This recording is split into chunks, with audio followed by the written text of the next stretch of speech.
జరిగినా కూడా పెరోల్ ఇచ్చిన తర్వాత వితిన్ 1 వీక్లో అతను ఒక నెటోరియస్ క్యాండిడేట్, అతనికి పెరోల్ ఇవ్వటం అనేది మంచి పద్ధతి కాదు అన్న సంగతి తెలిసిన తర్వాత ఇమీడియట్గా మేము ఆ పెరోల్ క్యాన్సిల్ చేసి మళ్ళీ తిరిగి అతన్ని జైలుకి పంపించడం జరిగింది. ఇదే పెరోల్ గురించి మీరు మాట్లాడాలనుకుంటే లాస్ట్ గవర్నమెంట్లో అతనికి యాక్చువల్గా శ్రీకాంత్ అనే వ్యక్తి ఇంతకుముందు 2010 నుంచి జీవిత ఖైదు, అతను 2014 నుంచి సంథింగ్ ఆ ఏరియాలో ఒక 4 years అతను అబ్స్కాండ్ అయ్యాడు, తర్వాత సరెండర్ అయ్యాడు. సో ఈ నేపథ్యంలో అతనికి కొన్ని రోజులు పెరోల్ కూడా ఇవ్వకూడదు. కానీ ఆ పీరియడ్ అయిన తర్వాత లాస్ట్ గవర్నమెంట్లో దగ్గర 27/1/2024 నుంచి 13/3/2024 వరకు అరౌండ్ 45 days అతని పెరోల్ మీద బయట ఉన్నాడు. ఓకే, మా దగ్గరకు వచ్చేసరికి పెరోల్ విషయం దగ్గరికి వచ్చేసరికి పెరోల్ ఎవరిచ్చారు ఏంటన్నది మేమందరం ఆ ఎంక్వైరీ మేము చేసుకుంటున్నాము, ఆ రిపోర్ట్స్ మేము తెప్పించుకుంటాం. కానీ ఆ ఇమీడియట్గా జరిగిన పొరపాటు ఏదైతే ఉందో పొరపాట లేకపోతే వాట్ ఎవర్ ఇట్ మేబీ ఏం జరిగినా అది కొంచెం ఇబ్బందికరమైన పరిస్థితిలో ఉన్నది అనే సంగతి తెలిసిన వెంటనే వితిన్ 1 week మేము పెరోల్ క్యాన్సిల్ చేసాము. తిరిగి ఆ ముద్దాయిని తిరిగి జైలుకి పంపించడం జరిగింది.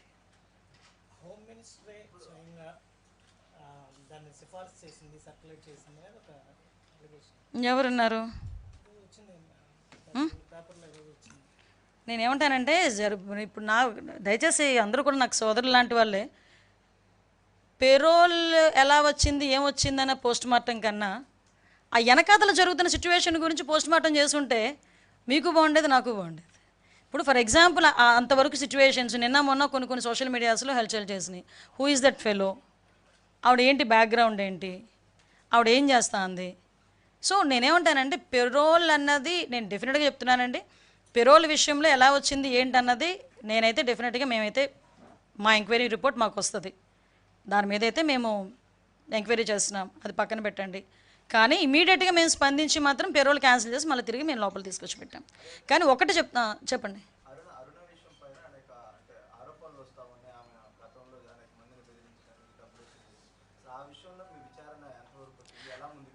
యాక్చువల్గా ఇక్కడ ఒక మాట చెప్పాలండి, కొన్ని నేను ఇందాక ఒక మాట అన్నాను, కొంతమందిని పెంచి పోషించాడు జగన్మోహన్ రెడ్డి. ఎలాంటి వాళ్ళని పెంచి పోషించాడంటే ఒక గూండాల్ని రౌడీల్ని, ఒక అసాంఘిక శక్తుల్ని, ఇలాంటి పర్సన్స్ని పెంచి పోషించాడు. ఆ పెంచి పోషించడానికి కారణంగా ఈరోజు వాళ్ళు ఏమనుకుంటున్నారంటే ఇదే అప్పుడున్న పందానే ఇప్పుడు కూడా కొనసాగుతుంది అని వాళ్ళు ఆలోచించుకుంటున్నారు.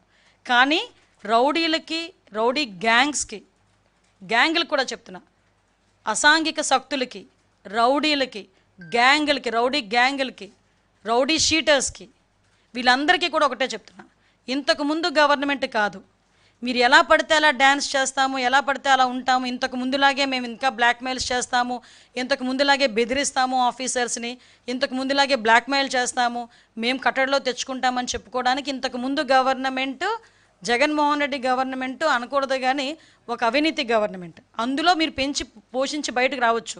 కానీ ఇది ఎన్డీఏ కూటమి, ఇక్కడ ఉన్నది చంద్రబాబు నాయుడు గారు ముఖ్యమంత్రిగా. ఇక్కడ ఇలాంటి ఆటలు ఎట్టి పరిస్థితుల్లోనే సాగవు. మేము క్లియర్గా చెప్తున్నాం, ఇలాంటి అసాంఘిక శక్తుల్ని ఎలాగ అణచగొట్టాలో చంద్రబాబు నాయుడు గారికి వెన్నతో పెట్టిన విద్య. ఒకనొక టైంలో ఫ్యాక్షనిస్టులని, నక్సలిజాన్ని ఎలాగ అదుపు చేశారో మీ అందరికీ కూడా తెలుసు. ఈలో పెద్ద ఇష్యూ కాదు. కానీ వీళ్ళు ఏమనుకుంటున్నారంటే తుల్లి పడుతున్నారు, మమ్మల్ని ఏం చేస్తారులే అని మాకు తిరిగి టాస్క్లు ఇచ్చే పరిస్థితుల్లో వాళ్ళు ఉన్నారు. సో అటువంటి వాళ్ళని ఎట్టి పరిస్థితులను టాలరేట్ చేసే ప్రసక్తి లేదు. ఇటువంటి అసాంఘిక శక్తులు ఎక్కడెక్కడ ఉన్నాయో కూడా మేము కూడా ఎంక్వైరీ చేసుకుంటున్నాం.